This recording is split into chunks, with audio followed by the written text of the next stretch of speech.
memaparkan atau menceritakan tentang demokrasi rakyat berdasarkan DNID. Namun sebelum itu, perkenalkan anggota kami terlebih dahulu. Dari saya, nama saya Nuha Syakira dengan NIM 13124000114. Perkenalkan, nama saya Novinia Tria Ayu Arianti dengan NIM 13124000110. Perkenalkan, nama saya Diki Saputra. Saya Dimas Derno dengan NIM 13124000113.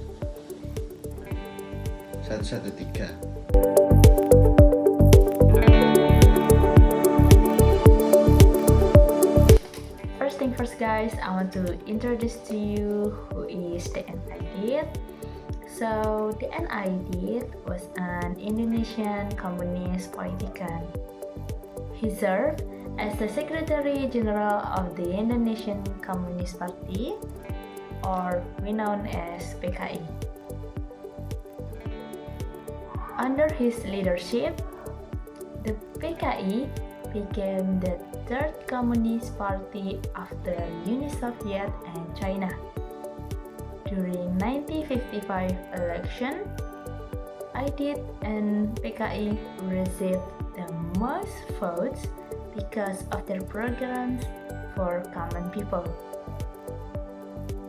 Because of his concern for the common people, he delivered a speech about democracy with the title "The Road to People Democracy for Indonesia," which encouraged the Indonesian people, revolution, and the development of the Indonesian Communist Party.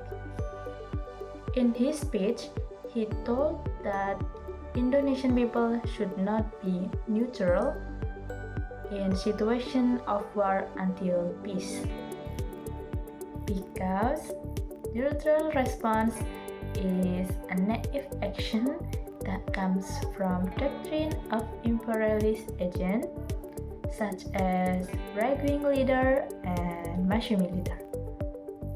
The purpose is for weakening the Indonesian people desire for freedom, especially to a common people. DNID menjelaskan konsep demokrasi rakyat pada bukunya yang berjudul Menempuh Jalan Rakyat. Dia berpendapat bahwa tujuan demokrasi rakyat itu untuk yang pertama melindungi hak milik pengusaha nasional.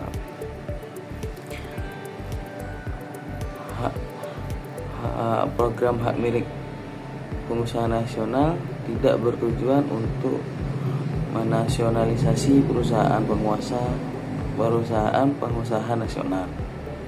Sebaliknya, program ini menawarkan posisi yang stabil untuk meningkatkan produktivitas sebagai langkah menuju sosialisme. Untuk yang kedua, ada reformasi agraria, yaitu DNID ingin menghapus kepemilikan tanah oleh tuan tanah besar untuk membentuk masyarakat tani merdeka yang dianggap penting untuk industrialisasi dan pertumbuhan ekonomi nasional. Dan untuk yang ketiga, DNID menentang adanya imperialisme. PKI bertujuan untuk membangun masyarakat sosialis di Indonesia dan menentang imperialisme dan fasisme.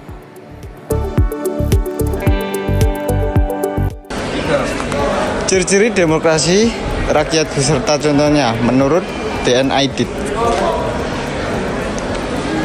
Ciri-ciri demokrasi rakyat berbasis kelas pekerja dan petani. Demokrasi rakyat bertujuan untuk menghapuskan dominasi kelas berjuis dan menggantinya dengan kekuasaan kelas pekerja dan petani.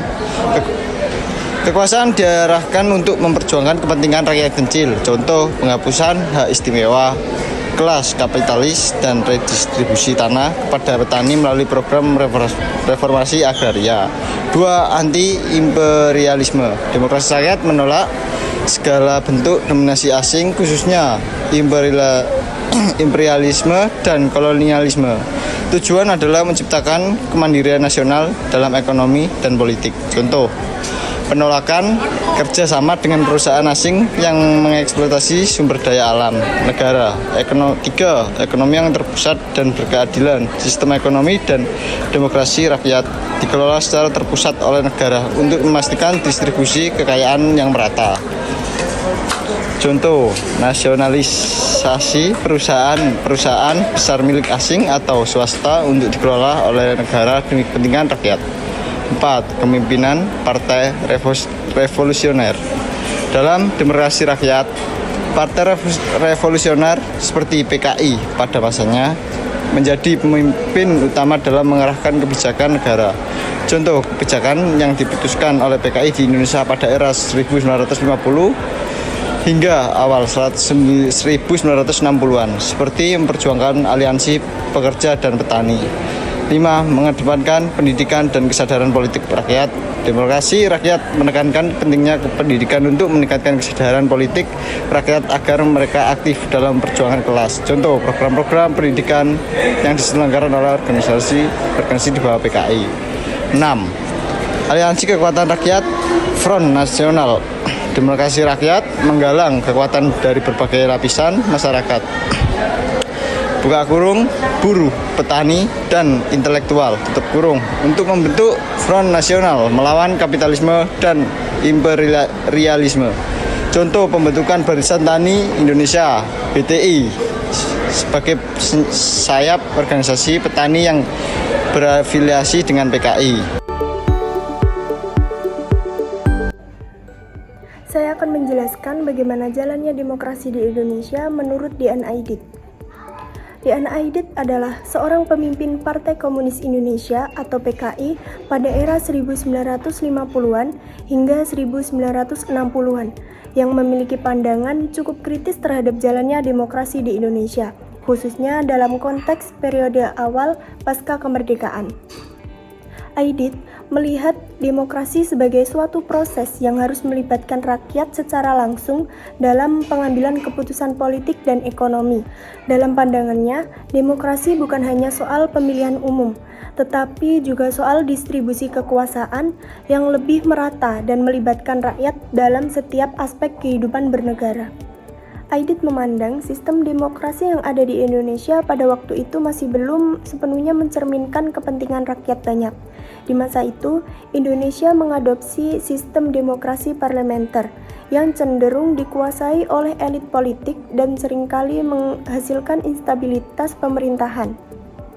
Aidit mengkritik banyak demokrasi ini tidak berhasil menciptakan pemerintahan yang kuat dan mampu memenuhi kebutuhan rakyat. Dalam pandangan Aidit, demokrasi rakyat yang ideal adalah demokrasi yang dipimpin oleh kelas pekerja dan petani. Pandangan ini sangat dipengaruhi oleh ideologi Marxisme, Leninisme yang dianutnya. Aidit memandang bahwa untuk mencapai kemajuan dan kesejahteraan bagi rakyat Indonesia, kekuasaan politik harus berada di tangan kelas yang paling besar dan tertekan, yaitu rakyat jelata, dan bukan pada kaum elit atau borjuis. Aidit juga berpendapat bahwa demokrasi rakyat ini berfokus pada pembebasan dari penindasan feodal dan imperialisme.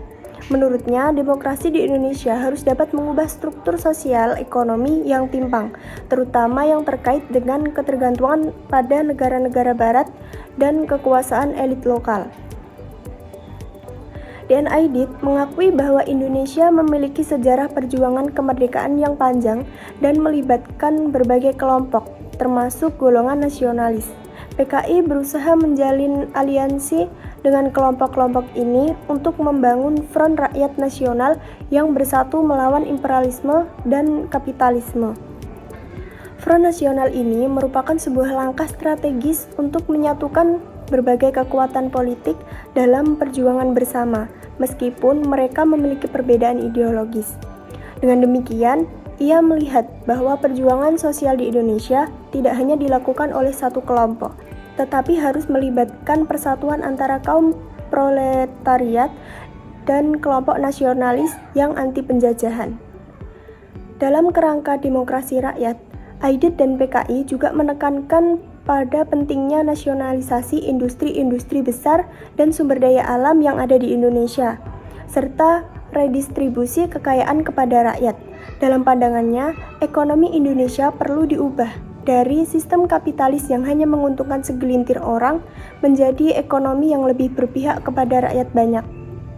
AIDIT dan PKI juga menginginkan pembaruan dalam sektor agraria dengan menghapus sistem feodal yang masih ada di pedesaan dan memberikan tanah kepada petani. Hal ini bertujuan untuk mengurangi ketimpangan sosial dan mendorong kesejahteraan rakyat. PKI di bawah kepemimpinan DN AIDIT melihat dirinya sebagai kekuatan utama yang memimpin perjuangan untuk mencapai demokrasi rakyat di Indonesia. AIDIT berpendapat bahwa hanya melalui revolusi sosial yang dipimpin oleh PKI, Indonesia bisa mencapai pemerintahan yang benar-benar mencerminkan kehendak rakyat. Dalam hal ini, Partai Komunis harus memiliki peran sentral dalam mengorganisir massa dan mengarahkan revolusi tersebut. Selama periode ini, AIDIT dan PKI mengkritik keras pemerintahan yang ada, terutama yang dipimpin oleh Presiden Soekarno, yang menurut mereka terlalu lemah dalam menghadapi pengaruh asing, imperialisme, dan tidak cukup progresif dalam melakukan perubahan sosial. Pada saat yang sama, mereka juga mengkritik dominasi kekuasaan militer dan elit-elit politik yang dianggap tidak berpihak pada rakyat. PKI berusaha menggantikan struktur pemerintahan yang ada dengan pemerintahan yang lebih berpihak pada rakyat. Namun, meskipun PKI dan AIDIT berupaya untuk mempengaruhi jalannya demokrasi di Indonesia, upaya mereka berakhir tragis dengan peristiwa G30 SPKI pada tahun 1965. Setelah peristiwa tersebut, PKI dibubarkan, AIDIT dan banyak anggotanya ditangkap atau dibunuh. Dan Indonesia kemudian memasuki era Orde Baru yang dipimpin oleh Soeharto. Dalam era Orde Baru, demokrasi lebih otoriter dan bergantung pada militer yang diterapkan, yang sangat jauh berbeda dengan konsep demokrasi rakyat yang digagas oleh AIDIT.